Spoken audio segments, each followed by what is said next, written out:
Hello. Welcome back. So Friday night I went to Good Things Festival here in Melbourne and KORN was headlining and they closed the festival. Now I was a huge KORN fan growing up as a kid. I was around 8 or 9 when Follow the Leader came out. And I'm sure you all know their bass sound was quite unique at the time. Anyway, I saw them live, they were great. And I do this when I go to live concerts. I like to just get the iPhone out, hit record, and just capture audio. It's not going to be the best quality, it's going to be loud, it's going to be distorted.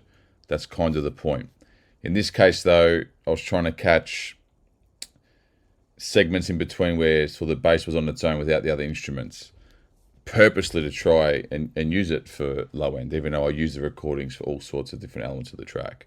So I've looped up a little section here. It's going to be more catered towards my style rather than anything that we're going to stereotype. But this is what we've got going so far.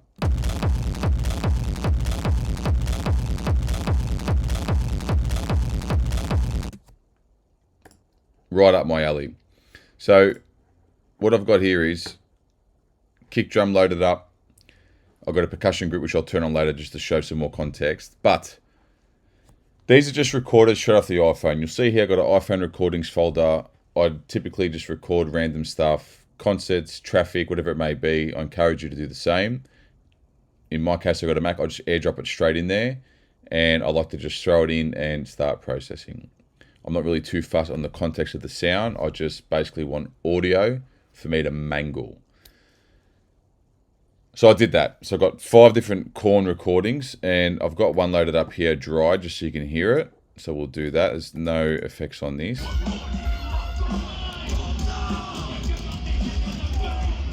Awesome. But this was basically what I was looking for throughout sections of recording. I do like to be present at the concert, so I don't want to be on my phone the whole time. So they're very, very short, so I didn't get too much of it, but there are parts of just low end, which is great. And it was super loud as well. Now, I've duplicated 3 of these the same. I haven't done too much processing yet.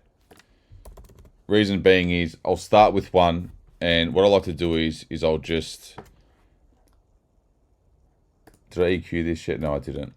I'll just basically throw some sort of distortion on. In this case, we've got Abelton's amp, just to tweak the sound straight away and exaggerate it and really hear what else is in the recording, right? Then, because the kick drum's loaded up, it's one of my favorite things to do, period, is shorten the loop just to a kick and just go throughout the whole audio.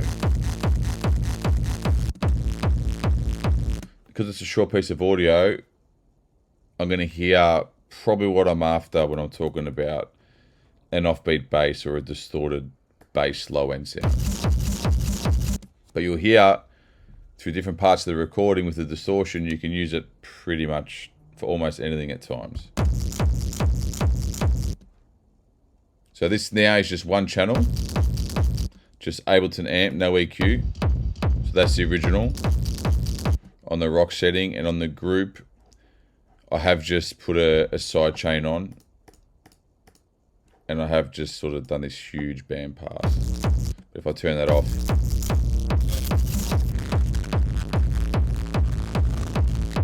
I'll leave it on for the minute, but you can do what you like. So I'll get this little section to, and you can hear, me personally, I'd use probably a ton of these. Hi-hat. Something's here, what's this? Wild. I'd use that off the bat. Use that. Metallic sound. I would even chop that to simpler to have a note and then get the piano roll up and make a synth. Mid layer, again, same, different type of distortion. I've got boost instead of blues. You can change your EQs. This one's off at the minute, but you can really maybe decide what style. And you can, this is the best part, you can do whatever you want. So if we turn that channel on,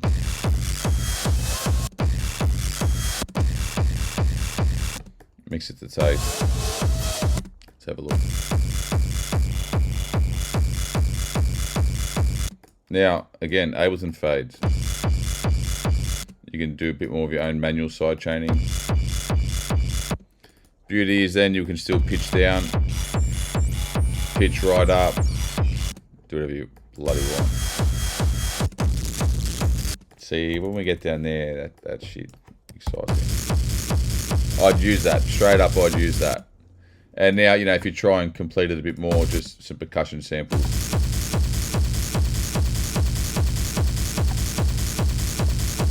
You know, this is really just having a bit of fun.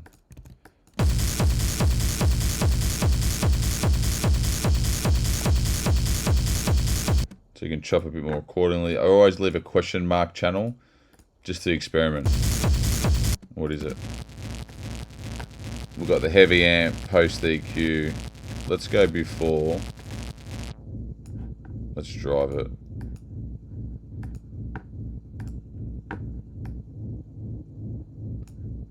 Let's maybe go. Oh, not that. Let's duplicate that.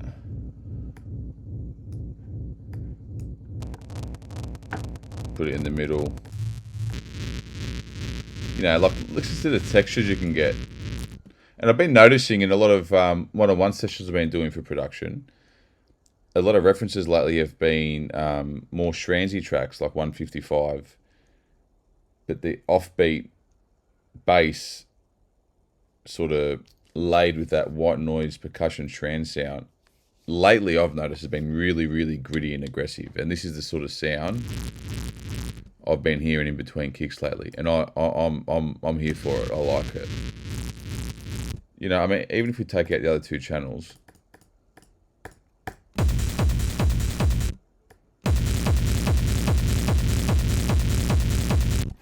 that alone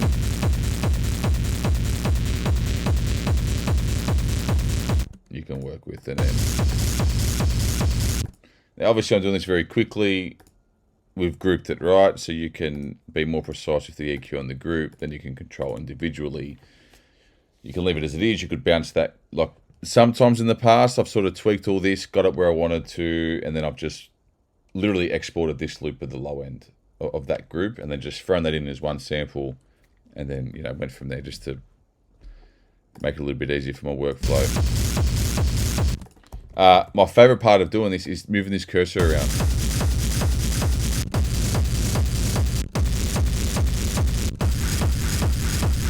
I'd use that straight off the bat. I'd use that, no problemo. That's why I'm color coding these two. Yeah, you know, I've only got 3 samples here, right? Like just percussion stuff. But if we open that up,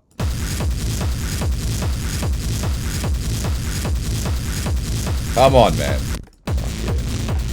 But then you can be a bit more creative, and I like to pitch up and down just with the transpose these audio channels.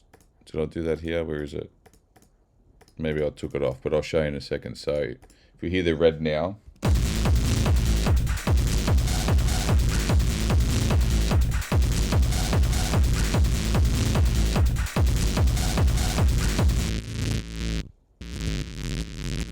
I've done something there. Yeah, I tweaked it. I must have froze it, but I was playing with the pitch to get that ramp, ramp. So if we do it live, let's go up. Let's warp. Again, you bastard, hang on. But when we're doing this across different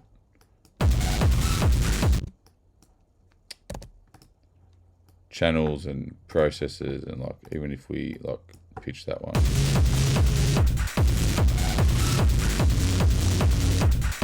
let's take the percussion out. Let's just hear it.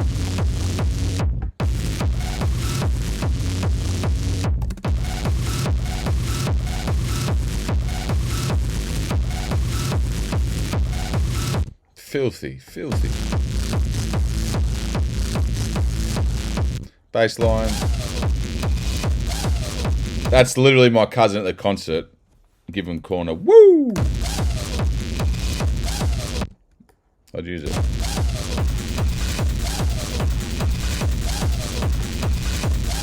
Fucking KORN, come on. The reason why I think that's moving along is probably because of the side chain. So if we... It's giving us that suck motion, so... Like this would probably not be as good. It's a bit chaotic, but if we turn it on, we can duck that kick. It can make it really sound like that pumping sound. Why is this pink? We did that one. Anyway, I do this a lot. If we go through this, I think there's Queens of the Stone Age concert. I've recorded a room. There's a random whistle. Melbourne's concert. London Tube when I was in London, just on the train. My kids' heartbeats when they were in my wife's stomach. Let's have a listen.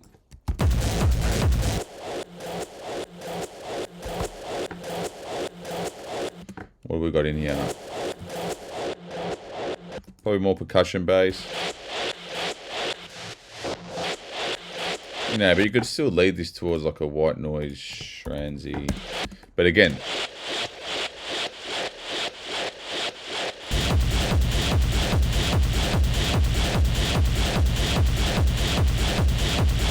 you're welcome.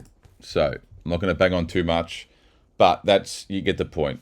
It started with, like, to showcase KORN, because I was trying to get that bass player's low end, because I'm a fan of it. But you'll see, it doesn't really matter what you capture. If you're sort of intendingly trying to distort it, just to bring out other things in the recording that we can't hear naturally, well, then you can use anything. And I do. I use anything. I don't really care what the source is. I just need a form of audio to fucking distort. So, shout out to KORN. I hope you enjoyed this. Use it, try it, throw anything in there. I just did a field recording, a heartbeat, and a random whistle. And you can see the beauty of distortion can bring this stuff out. I did do a masterclass called The Use of Distortion, where I go right into this in more detail and other ways to use distortion. This is one of the key factors, and that's down below. Thank you very much. We'll speak to you soon. Ciao.